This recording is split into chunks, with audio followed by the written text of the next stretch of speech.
เรามีข่าวดีบ่มาแล้วไงป่ะโอ้ได้ยุ่งข่าวดีมันกัดแต่เราจะโอ้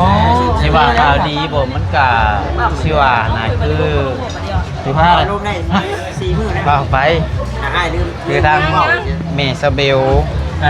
พอทางแม่ทางครอบครัวเพิ่นให้ไปบอกกันมาเรียกว่าเพื่อนมาอย่างก็เพื่อนยังก็บอกตาทับเนาะปกติเพิ่นแล้วเนาะ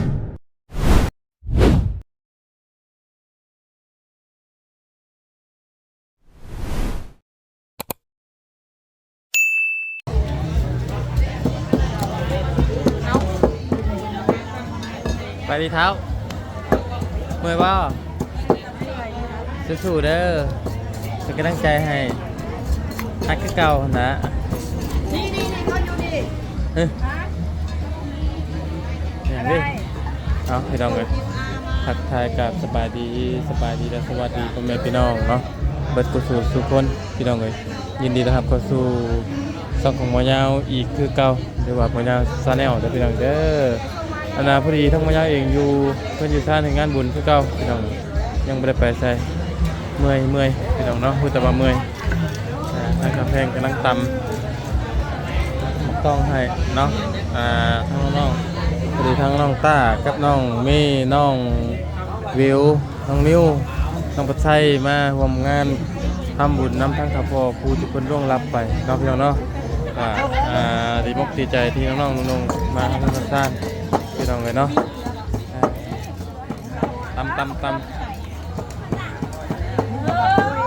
ทำงานเองกะจะได้ไปนั่งน้องๆคนก่อนจักนิดจักหน่อยเนาะพี่น้องเลยมะเขือยาวบ่ตำมะต้องหวานที่ตำมะต้องหวานต้นตำเลยตำมะหูเห็นอะไรเฮาเราบ่ฮอดไอ้หูใช่ไหมฮะผมเนาะเอาไปเหล่าย่างไอ้หูเอาไปเหล่าหูก็จะหลุดลืมบ่เอาคนเดียวปกติก็ไปยันนะเหนาเราสิว่าเอาแล้วก็เห็นว่ามึงบ่ฮอดหูป่ะตำตัวไปพิมพ์ไหนนั่งพิมพ์โทรหาเรายุ่งมันนี่ชวนเราไปกินเบียร์บอกว่าไม่ถึงไม่ค่อยได้เปลี่ยนหนึ่งของนาวก็เดี๋ยวจะตำก็ของนาวตำ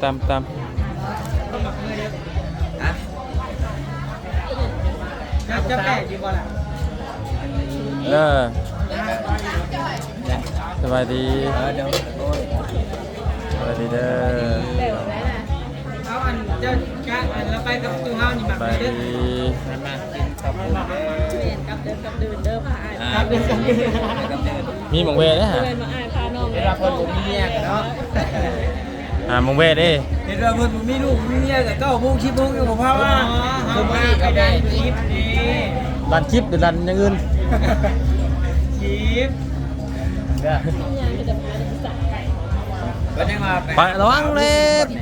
ไปกับคนโสดไปกับคนโสดนะทำไมน่ายังใครเนี่ยแต่ผู้มีเมียกะไอ้นี่เพิ่นนั่นแหละไอ้นี่ถ้าเบิ่งเรื่อยสิบ่ให้โอ้บ่ให้ล็อกยำบ่อยากให้นะจะว่ามีก็บ่เหลือเงินแล้วเพราะแปลงไรสมนี่เรื่องน้องหน่อยแล้วมันจะไปหาน้องลิงบ่ได้ไปเนาะน้องลิงเขาน้องลิงน้องนั่นน่ะจะบ่ไปแบบเว้นแน่เนาะไกลบ่มื้อน่ะมันเฮามาเกือบ10 โมงเลยอยู่ไสเฮ้ยประมาณ10 โมงบ่อยู่ไสบ้านได้น่ะยังออกแปลกว่ากันไปเด้อบ้านไหนบ้านหนองเดินเลยตลาดหน้ากุญจานไปบัดคือสมมุติเข้าไปก็บ่ายโมง2 โมงเลยสินะมื้อน่ะไป4 โมงบัดนี้6 โมงปั๊บก็ค่ำหมดได้บัดนี้บัด6 โมงเข้ามาบัดเอามาก็ยังไปกินคือกันมาแม่กินแม่ทักทายกินเนาะมีแต่ข้าวปุ้นได้แล้วบ่ยากกับเฮาก็ยากบ่ไปเที่ยวข้าวปุ้นโอ้มาทานนี่เนี่ยมาทานกันเด้ผู้สาวได้บ่โอ้ย9 โมง 10 โมงเนี่ยคนเต็มเลยได้ไหนอยู่มีอยู่นี่เลยไม่ ลองนิ้วได้ยุ่อันนี้ได้ยุ่ได้ป่ะ สุดท้ายแล้วจักไหมก็มันก็สิบ่งามปานใดแล้วเพราะมันอยากมันเบิดเลย ป้าพี่น้องไงเนาะทางบ่อใต้เองคือได้ขอตัวจบคลิปก่อนไปพี่น้องขอบคุณขอบใจละลาย จบแล้วบ่เนี่ยล่ะบ่เมื่อไรอ๋อนี่ป่ะนี่ป่ะ ขอระวังกระตุ้นได้ ฮะ โอ้ เป็นไงน่ะปิ๊กไก่บ่น้ำจันมาจันลูกไก่ เออ เอียด้วยเจ้าเด้อ ไปเบิ่งลูกหน่อยกว่าให้เร็ว ป้าพี่น้องไงเนาะเพราะว่าถ้าที่บ้านกับยาวบ่ถึงว่า ไปเบิ่งลูกหน่อยนิดนึง สบายหน่อยอันนี้เงินถูกพวกนั้นบ่ได้เนาะบ่ขึ้นพวกนั้นวิวบ่ได้ขึ้นเลยเงินขึ้นวิววันได้3,000เงินขึ้น เอาพี่น้องเอ้ยเพลงกะคืออยู่เนาะเพลงเนาะมาจาก ติดอยู่ เพราะอันบริยินหรอกแต่มันมาจากกันคือมีงานมีอย่างแน่นะ บ่เงียบปานใดดิ เนี่ย ก็คืออยู่มากับมีกฎเล็ก แมน กระจายเสียงผมมาแล้วขอว่าเป็นเส้นเด้อ บ่ไรอยู่มันไกลอยู่เอาพอดีน้องๆเพิ่นมาร่วมงานนำพี่น้องกันมื้อนี้ก็แซ่บอยู่บ่แอมเด้อ แซ่บ แซ่บอยู่เนาะแต่ยังบ่ได้กินอยู่ติ ยังไม่ซิมยังครับ แซ่บยังบ่ได้กิน โอ้มาเด็ดบ่เผ็ด นั่นยังไปอีกเนาะได้สินะจังเนาะ เห็นไหม เบิ่งหวาน ทำไมยังต้องแรปเตอร์ตื่นแต่ขอชินั่งน้ำบ่ได้นอนเลยซื้อได้นี่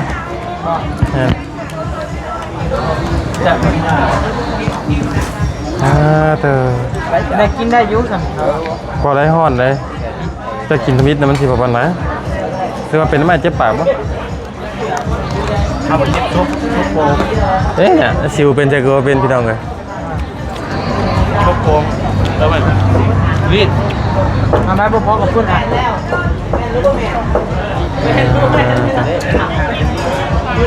ไม่ไหวกลางเลยตรงกลางก็ได้เนี่ยนี่เหรอ แล้วก็ขอยาหมอไป เอาเพชรดูเพชรเนาะ อาจจะจัง บ้าบ่เพชรบ่เอาพี่บ่ บอกไป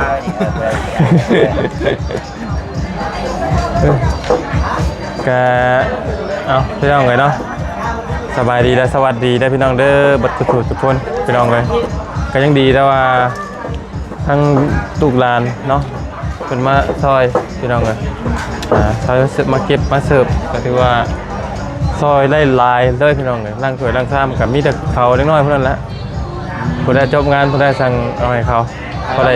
ค่าต้มขนมค่าวัดเติมเงินให้เขาพี่น้องเลยเนาะมันพรบุคือวันโคกแล้วพี่น้องเลยเป็นแตงไผ่แตงเคยแต่อันนี้มันบ่มีนะอยู่วันเทโนนี่เนาะก็สบายอย่างนึงก็เสียอย่างนึงเนาะพี่น้องเลยก็ที่แลนตัวเองนี่แหละนะ พ่อแล้วอ่ะพ่อแล้ว พ่อหรอพ่อ พ่อแล้ว นี่ หมั่งที่ท มีแต่ว่าเป็นยังไปได้ผู้ไปพุ่นละผู้คนไหลย้อนนี่พี่น้องเลยเนาะ ได้ขนาดเพิ่นชื่อไปเองเพิ่นเนี่ยกินเนี่ยบ่ได้เพิ่นคิดว่าเพิ่นสิกินได้เลยไปคิดว่าถามเพิ่นจะมีหันมีนี่มาสู่กินเป็นกินได้บ่เร็วอ่ะกินแล้วเพิ่นก็นั่งเบิ่งกินให้มันอิ่มเนาะกินแต่บ่ยังไป ถ้าแต่เลี้ยงอ่ะเบิดมีเหลือแต่กาแฟนะเอาไปกินกาแฟ โอ้นี่กันขอกจอดกันตา บ่ให้ได้คือเก่าข่อย บ่โอ้มันหลายมื้อเลยจ้ะ แต่กระถามมาได้นอนบ่นอนคุมื้อ1 โมง 2 โมงเลยเขานอนนะแต่ว่าตื่น6 โมง 7 โมงไปเฒ่าตื่นพวกเก่าคุมื้อเขาอยากนอนเมื่อยแต่ว่านอนลงไปนี่คือมันแบบบ่เมื่อยเลยนะจมเลยเมื่อยแฮงแต่ว่าเลิกความที่เฮาหนึ่งว่าเฮาเฮ็ดเวียกแล้วเฮาเมื่อยแหละก็มาบวกกับเฮาบ่เคยตื่นแต่เช้าอยู่แล้วดิข่อยเพราะว่าจังเช้าข่อยก็มีแต่10 โมงในปกติ 10 โมง 9 โมงก็คือเห็นแล้วแหละจุ๊เจ้าจนไปฮอดยาข่อยยังตาแปลงก้นมันรถเมื่อยพี่น้องเนาะ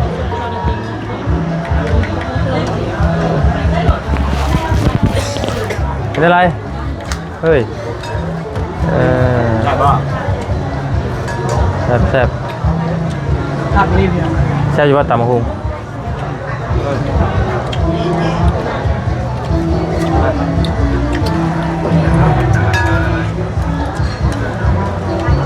คือได้บ้านอื่นบางอื่น เมื่อพงศพพาเบิดมาแล้ว บ่เป็นหยังเจอกันมาเลย2-3 มื้อเด้ตอนนั้น เพราะว่า เป็น รู้แหละยังป่วยอยู่เป็นห่วง เป็นหยังพอตามจริงกะคนป่วยเพิ่นบ่ให้มาอันงานศพจักพี่น้องเนาะ บางคนกับคลับ ในขนาดงานแบบนี้ แต่ว่า น้ำบ้านอ้าย เฮาแบบ ไปได้แล้ว เฮาแบบบ่อยากท่วงอะนะมันได้มาเลย แต่ว่ารับเอาโอ้ยุแต่ว่าอยากมา ไปก็เป็นดีได้ ฮะ ซาเลยไปก็เป็นดีได้ เจ้าเหรอ น้ำหอมมาเลย เจ้าบ่ แม่น นี่ไอ้ไปที่หัวแล้วบันหนึ่งเด้อ ปวดไอ้น่ะ ฮะ ปวดมันปวดมันลอยปวดลอยแพ้นะ เท้าอ่ะปีนี้เฉพาะปีนี้จะซื้อหักคอนะ ตัวสั่นกว่า นิ้วมีนิ้วข้าวเดินนิ้วนางเลยน่ะคนโซเมียเดียวบ่ คนได้ผ่อนคนได้หมด บ่ได้หอใหม่ได้ ว่าลมไม่ได้ จุ่มโซ่ เอาเคยพูดนี่นะพอสิเศร้าแห่งเคยเศร้า ซึมเจ้ากินแบบกินใช่แบบพอดีเมือกเนาะ ถ้ากินได้แล้ว อ๋อเต็มน้ำเต็มถ้วยได้น่ะทั่วเหมือนคือเจ้าใช่ไหมนี่ ยัดพอเราผ่อนได้กี่ดี โอ้ลายอยู่กินโนด ผ่อนหมอได้กี่ดี บ่พ่อก็เติมเอาอีกก็ได้เนาะ ห่อน้ำก็ได้ กินได้หลายกินได้หลายทั้งน้องประเทศคือว่าได้ไหน นิ้วน้ำมันลงดิบ เรามีข่าวดีบ่ มันไงป่ะ โอ้ได้ยุ่งข่าวดีมันกัดเอาแล้วเอา แต่เราจะ โอ้ชิว่าข่าวดีผมมันกะชิว่านะคือ15เลยว่าไปคือทางเมสเบลพอทางแม่ทางครอบครัวเพิ่นให้ไปบอกกันนะ มาเรียกว่าอย่างก็ เพิ่นเอ้ยยังก็บ่ต้า ทับ ทับ ทามเนาะ ลูกน้ำตา ปกติเพิ่นแล้วเนาะไปคู่มือมาจนค่ำจนมื้อสิบ่มุนเพิ่นบ่เอาลูกสาวเราไปแล้วก็ ว่าไปไปก็ไปเวียกได้แหละบ่ได้นั่นนะ ไปยังกะยะเนาะเพิ่นบ่ได้เห็นหยังกับเจ้า ถึงเจ้าสิไปเฮ็ดกะเวียกกะยะ อ้ายนี่พาเมียไปถ่ายคลิปน้ำแบบจริงจังอะไรก็ไปโดนมาเลยนะเพื่อนนะคนนี้ยังไงมาขอ ติดลมกันอยู่แต่ แต่ก็ให้บ่ได้ไปแบบไปเที่ยวได้แบบอ้ายมาแบบนี่ยังหน่อยชื่อ อันนี้รถพาลูกกันไปมาก็จนเลิกจนดื่นเนาะโอ้ เดือนหนึ่งเลยที่เรา บ่ได้เด้หมอนี่ ข้างคืนเพราะ ข้างคืนเพราะ มีห้องคืนบ่ เมื่อเจ้าเยือนน้อยๆครับบ่อะไรโอ้ย มือลงเป็นไปเที่ยวอยู่นะเด้ แม่เลยไอ้เด้ เที่ยวกับไปกับหมู อยู่ น่ะ ไทยดิอยู่ไทย ไทยเด้ ไทยนะไปกับแม่แล้ว ว่าหยอกคือนังกะ บ้งอันมันด่านี่มันเป็นแบบนี้ป่ะ ข้าวเรื่องบุ้งนะมาทางนี้ก่อนเนาะ ออกฮอดยังนอกเตียนนคิด ทางน้องนุ่งเพิ่นกะคือว่าคบกันว่าหลายหลายปีเนาะแต่เรียนพุ่นแหละพี่น้องเกิดพ่อแม่ห้ามพูดกันว่าแต่ว่ายังบ่ได้ถามเนาะแต่ว่าเพิ่นก็อยากให้มันงามในหูในตาและเนาะแต่ปกติเพิ่นและลูกเต้าเพิ่นพี่น้องเลยเพื่อสิเลี้ยงมาใหญ่คือหูนะอันนี้ก็เลยให้ทางเพิ่นผู้ใหญ่เว้ากัน แม่นมื้ออื่นนี่แหละ ยังบ่ ยังบ่ได้ว่ามื้ออื่นน่ะสิไป พอได้ซะจะคิดถามไม่ไรตะกี้ว่าสิถามว่า ยังบ่ได้นั่นทางเบิ่งมื้ออื่นคาดองก็จักเพิ่นสิว่ามาเท่าใดแหละ ชิมเอาเนาะเพียกันเองเนี่ยโดยขอลงขอดองอยู่แต่ผู้ใหญ่คนมาเว้านั่นซื่อ จะ ๆความเหมาะสมให้ มันก็ขึ้นอยู่กับ คนสองคน ขึ้นกับคนสองคนนำเนี่ยคือหลักๆก็เป็นคนสองคนนั่นแหละก็มาลูกสอเนี่ยก็สอบ่เทือนก็คือ มา เนี่ยคนกระถามลูกเราให้ว่าแหละคนกระถามจะได้ลูกเต้ามากันได้ค่ะ ถึงอยู่กับลูกแล้วคำว่าคำลูกสอกอ่ะพ่อแม่ก็สอกไปน้ำเพิ่นนะแต่ว่าเพราะว่ากับสิบให้เพิ่นก็ให้อยู่เนาะเพราะเพิ่นสิเลี้ยงมาก็คือฮู้กันนั่นแหละพี่น้องเนาะ แม่นนะ มันก็เป็นค่าเลือดค่านมเพิ่นแหละเนาะค่านม แต่ว่าการสมมาพักควรอะไรกันเพิ่นว่ามาหลายกับว่า แต่คือบ่ยาวอ่ะ เดี๋ยวขอหาก่อนเนาะ แม่เท่าใดกะ เท่าไหร่วะเขาลืมนะฮู้แต่ว่าเราส่งให้แล้ว ว่าง่ายๆ เราเอา2ล้านนี่แหละ2ล้าน ว่าง่ายๆกับ 2ล้านกิน โอ้ ทำไม่เท่า ว่าง่ายๆก็แสดงว่าเพิ่นนั้น เอาไปครับ บ่ได้ ก็ บ่ มากอ่ะ แค่ว่าเพิ่นอยากได้หลายเฮก็ให้เรื่องให้แต่ว่ามันก็ต้องใช้เวลาตัวเราเพิ่นอยากได้ซะ100คำ3 บาทเฮาก็ต้องใช้เวลาก็แล้วเนาะแค่ว่า เดี๋ยวถ้าเจ้าว่าเพลงนั่นอย่าว่าได้อ้ายถามเลยสาวผู้ไทยบ่ได้เพลงเนาะ งามซั่นติ ลองอยู่ว่าวิธีว่ากี่ไร่ว่าเหรอ พวกหลานจังเนาะ แน่เนาะ ทำหุ่นเดียว ทำคนเดียวอีก หุ่นเดียวก็ได้เขาแต่มีเนาะ อย่าว่านะบัดไปเอาดีมันก็ยังมันกลัวนะ โอ้ผู้ไทยบ้านเอื้อย ถามแล้ว กูไทยเพลง กูไทย มา เพลง ได้ได้ ผู้ไทยบ้านเอื้อย ถามอะไรอะไรได้ถามก็ย่านเขาเว้าจือ แขวงย่ำมันบ่ได้นะ แมนไทยกับมันหลายที่ได้เนาะ ว่าขอโทษนะ มันหลายเกต ขนาดดิเซโปนนี่ก็ยังล่อไป10 ปลายล้านเลยนะ ไทยบางที ถ้ามาคุยบ้านอื่นนะเขาก็บอกอยู่เนาะ ขออนุญาตเด้อ เรา พี่น้อง เคยทำบ้าน เคยในบ้านนะ6 ล้าน นี่เอาอีพุ่นไปยังแค่น้องนิว ทำบ้านกันยิ่งต่ำกว่าเศร้านะทำบ้าน เคยนอกบ้านกับเป็นนอกนั่น เมื่อได้ถามมันมีคนเอากันเลยนะขั้นต่ำนะอันนี้มาสถานะของเคยมันเป็นอะไร ปวดไปแก้ผักแดงกับไปได้เกลือแล้วก็เป็นโคกบ่ได้แพงบ่ได้แพง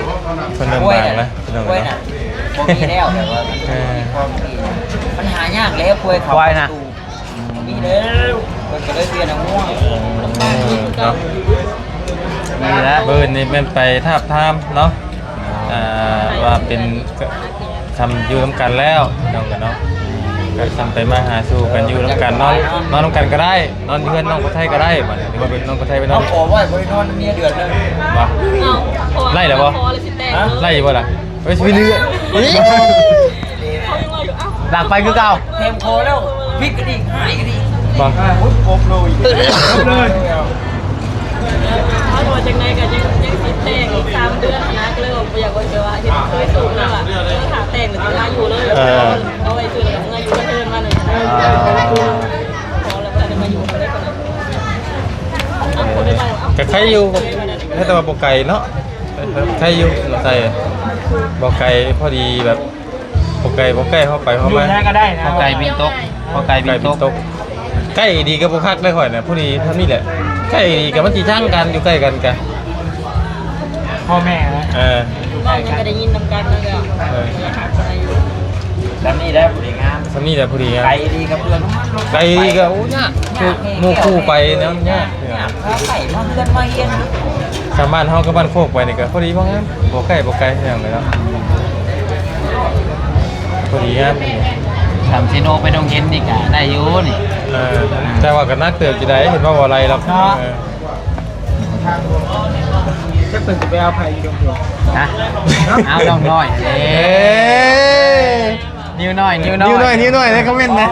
เจ้ายังบ่เห็นนี่เบาประชาไทยว่าชื่อไปคู่กัน อ๋อเบิ่งบ่คลิปเบิ่งบ่ถ้าเบิ่งในคลิปน้องปัดไส้เป็นในช่องน้องปัด ไป ไส้ คู่กันให้กลัวแบบ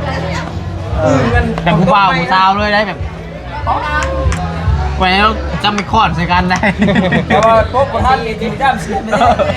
ไม่คอดน่ะสิ ส่วนมากเพิ่นว่าอยู่เกียรติอย่างนั้นมากเลยยัด ไล่ตีทั่วทางถนนได้รถสิร้อยทั่วหัวทุกคน สร้างอย่างก็มันมักได้นั่นเดี๋ยวไปเนาะ ถึงนั่นเท่าเลยแหละ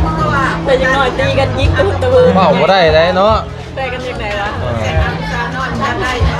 มันหันมีล็อกของมันมาตั้มบ่ได้ฮะ แม่นจังหวะนั่นกลายเพิ่นเห็นนั่น นี่ ก็ไปเสริม หลายจำทำเนี้ยเลย บางเทื่อในอนาคตเราไปเสริมผู้ดังได้ซะ คือเราผู้ผี ผ เคยมาสิว่าเยอะกินเราก็คิดได้เพื่อนคือเราไปเสริมดังขึ้นมาดิเห็ดตาแล้วขึ้นแล้วเห็ดปากกระจับแล้วปากขึ้นปากเลยโย่นิ้วหน่อยแล้วบัดเนาะเจ้าก็ไม่ใช่ดิ งานใจอัน แต่ว่ามันจะเป็นคู่กันไม่ได้มันชีวิตหรอกมัน งานแต่นิ้วอันน้องน้อยของนิ้วข้างในของนิ้วครับบัด แต่ว่าถ้าได้กันดีๆนะโอกาสน้องน้อยจะมาอยู่ที่นู่นละหลายทั้งหมดนะ เขาบอกขาดหลายเนาะ เพราะว่ามาพี่สิเพราะน้องน้อยกับสิมาพี่แดดเบิ่งเพราะว่าคำพูดนี้สิไปอยู่พูดกับอยู่บ่ได้ ในเมืองแนบ อันนี้เราเพื่ออนาคตชื่อพี่น้อง เราสั่งเงินฮอให้อยู่แล้วบ่อยู่ ฮะ ให้ว่าเงินฮอน่ะก็เพราะเขากู้สั่งให้อยู่แล้วบ่ เราบอกให้รถพาชาอยู่แล้ววันยังได้ลูกชายยังไม่ เพื่อนกับเพื่อนมันก็ป้ายหันแล้วเนาะกกันเข้าของเธอป้ากันถึงกลับมาอยู่คุณดิ อ่า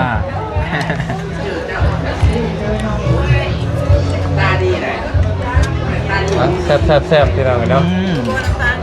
แม่ไปเยี่ยมลูกอยู่บ่ลูกนอนหึงเลยนอนบ้านเมืองมูเจียวจนเหลือบฮัลโหลน้ำทะเล คือการ ไปเต็กแล้ว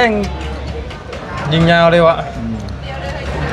เพราะบัดไม่นี่เราไปถ่ายมันขึ้นได้เท่านี้เนาะถ่าย ไอ้ดีเนาะแต่ก็มูอยู่ ไอ้รีบอกขึ้นข้างหน้าสิครับ ไอ้ เพ ดี ราะเรา เนาะ ได้รับซองได้ซอง ไอ้ดีแต่ก็มูอยู่ไอ้ดี ไอ้รีเหรอ ลูกกำลังกินข้าวเพื่อนซื้อกันยังไง ลูกเขาเลยเสือยังรักมือ ลูกเราเป็นแม่เนาะ ทางคนยิงเราก็ไม่อยู่ น้องยูริ พวกผิวงามเพื่อนนี่ น้องยูริหาข้าวให้พ่อกินก็ได้แต่2 มื้อ โอ้ว้าวจะเลือกบรรลูกตัวรถจับป้องแค่เดียว ปุ๊บเลย บัตรปีกล้องนี่ หนกพอหนกเมาพอเมาแล้วจ้ะ โอ้แซ่บไปด้วยเพิ่ม2 ถ้วยอ่ะ เสร็จบัดบ่ ฮะ เสร็จบัดบ่ อิ่มมัน เช่นกันย่างน้ำกันย่างเช่นกันย่าง แซ่บไรเพราะมันมาย่องไรข้าวเพื่อนนี่เลย ครับ ปลาประเทศมา ถ้าว่าบ่แซ่บคือบ่แซ่บบ่ ประเทศเข้มข้น นิ้วทำมา ครับใช่เหรอ เฮ้ยมาดิ วานิว มา นิวห ดิ น่อย สิโด นิวหน่อยนี่หน่อย บริเวณดีบริเวณน้อยดี บ้องน้องหัก อะไรนะ เนี่ยไปหมดแล้ว ไป ใส่เลยหมักหวานนะผมไม่ได้หวานเลย คือเหรอไปจังไหนก็ได้เนาะ กระดิ่งมัน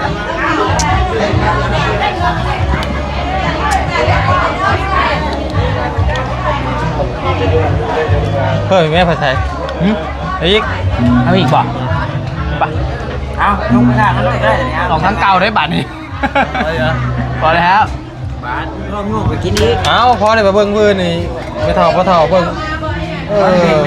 พอเด็กเป็นตาเลี้ยงลูกข่อยกุ้มอยู่หัว ไว้ข้างนอก นี่ไปเลยแห้งแห้งเจ้าของพ่อพาลูกข่อยมาแห้งอีกหัว เมานี่ก็อยากตามเขาแซ่บมันยังยาว เลย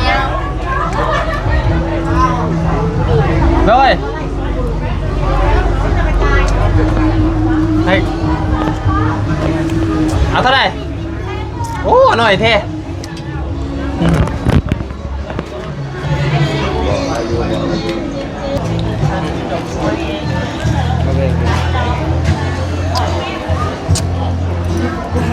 ประเภทเล็กเลยวะ มันมีอยู่แต่ว่าไกลเออเดี๋ยวไปเอาให้เชียร์ได้มาให้อยู่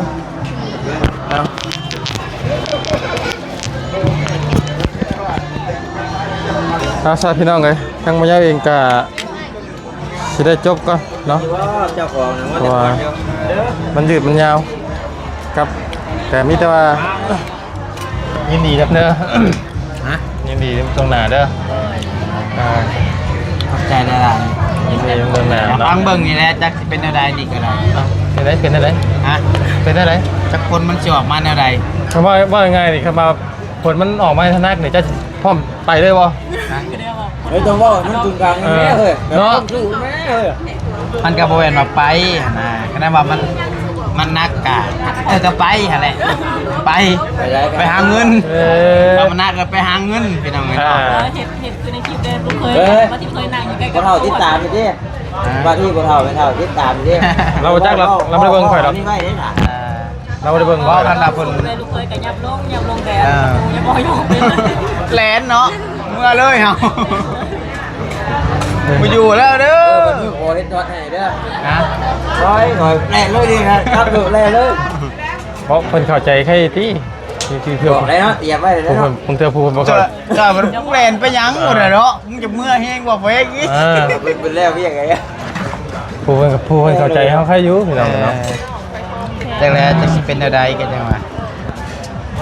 มันเบิ่งแล้ว มือเขายังเกิดให้วันตะเซน ว่าอยู่ขาดองสามีจะมียังพี่สออยู่หูจักอยู่แล้วเวลามันเลยมาแล้วยังพี่สออยู่ไว้ คือแบบว่าหมายกูใหญ่เพิ่น นี่อยู่เนาะว่าเขาเป็นดีๆนี่นี่ที่จะกินเกินเสียเวลา แต่ว่าแท้จริงเพิ่นก็ฮู้แท้ใจแล้วแหละว่าครับพี่น้องเลยโอเคซะเนาะอยู่ดีมีแห้ง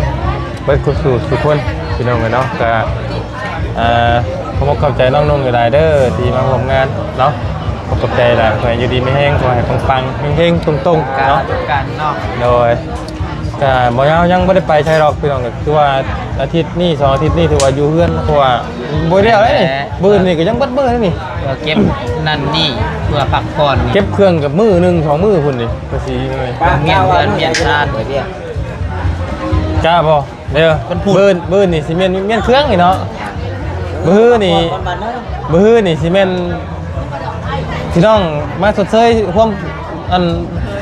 บ่พี่น้องเพิ่นมารวมตัวกันชุมนุมกันคอยคิดไว้แหละ มาตึงนี่สดเชยวันพุธนะ ครอบครัวเพิ่นสิเป็นแบบว่านานๆที่จะมาพ้อกันนี่เพราะว่าคือน้องไม่เท่า คือการเพิ่นก็สิเว้า เพราะว่าน้องไม่เท่าก็บางคนก็มาแต่เวียงบางคนก็เพิ่นลงมาแต่ไกลเลยเพิ่นสิมาพ้อกันทีเดียว น้ำบ้านพี่คือการเห็นเพิ่นแล้วเรียนแล้วงานเพิ่นสิเอิ้นพี่น้องไป คือลุงอีกานี่เพิ่นละสิมาฮอดเพิ่นละสิมาคือน้องกับจักยามใดนะคือน้องผู้ที่บวชนั่นก็จักยามใดละสิมาล่ะบัดนี้ถ้ามานี่ก็เพิ่นสิแม่นใครก็เรียกมันแต่เพิ่นสิมาพ้อกันแหละเบอร์ฮือนี่คือสิแม่นร่วมโตกันอันสรุปกันและมือย่อเข้ามานี่เมื่อยบัดข่อยได้สิเมื่อยบัดสิพักผ่อนนะ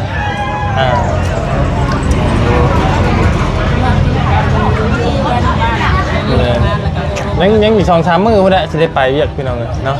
เดี๋ยวอยู่นี่แหละตอนนี้ ลองขอชีวิต ผลมาจับแล้วขอตอนนั้นเราไปส่งงานคนบ้านแล้วขอไปนอนเพื่อนที่ดูอะไรนี่ก็ได้แต่เราไปนอน แล้วก็ไปกับคุณบ่ บ้านไทยเราก็หัวว่าเองเนาะ แล้วก็จักเนาะ โอ้เรากลัวฮอดตำรวจบริเวณนี้แล้วเราขี่รถจีบเลาะหาเราคนอะไรกันแน่เฮาก็บ่ได้แหละคนเซโน ถามคุณ โอ้ ตลาดเศร้าเราก็ยังหมักหลอกคอผูกพัน แล้วก็ไปนอนอยู่เตียงอย่างอยู่ แต่ก็ดีแล้วสำหรับข่อยว่าเราบ่ได้เป็นเพื่อนเป็นไผกับไผเราก็มีแต่ยิ้มมีแต่ห่วง แม่ เราอยากยิ้ม เราก็อยู่แต่ของเราใส่เราก็ไปได้ฮะอันนั้นมานี่เราก็เอาให้วะ เห็นเรานอนเข้ามาจะได้คิด เอา เคย เป็น ในบ้าน ก็ไม่หายแม่มีแล้วครับ อันนี้ก็หมดจักอันนี้ก็มาคอยอยู่บ้า ถ้านเป็นอันนี้ก็ดีได้แบบว่า เราวันนี้มีผิดมีไผกับไผบ่ได้ไว้กับปกว่ากับไผเด้ แม่ คือบางคนนี่เหมือนว่าได้พี่น้องเอ้ยว่าเราว่าบ่ได้อยู่ส่วนว่าเด้โวยวายตีเครื่องกระทองแท้เอามีดเอาผ่าคนของคนงานโอเคใช่เนาะอย่ามามันสิยืดยาวเนาะดีๆไม่แห้งบ๊ายบายเดี๋ยวเนาะ